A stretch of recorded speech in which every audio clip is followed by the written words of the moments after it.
اس دنیا کے اندر متکبرین، تکبر کرنے والے، اور متفخرین، فخر کرنے والے، غرور کرنے والے، اور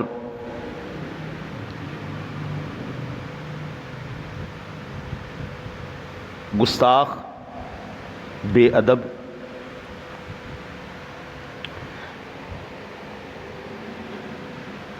بے شرم لوگ جس بھی زمانے، جس بھی دور، جس بھی جگہ پہ ہوں، اللہ ان کو کبھی عزت نہیں دیتا۔ بے ادب آدمی کبھی عزت حاصل نہیں کر سکتا، وہ اس دنیا میں بھی رسوا ہے، وہ اگلے جہان میں بھی رسوا ہے۔ اس کی سب سے بڑی مثال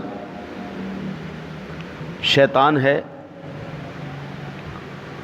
جس نے آدم علیہ السلام کی تعظیم کا انکار کیا اور اللہ نے اس کو ذلیل و رسوا کر دیا۔ ذلیل آدمی کی ایک نشانی جو قرآن و حدیث سے ہمیں پتہ چلتی ہے،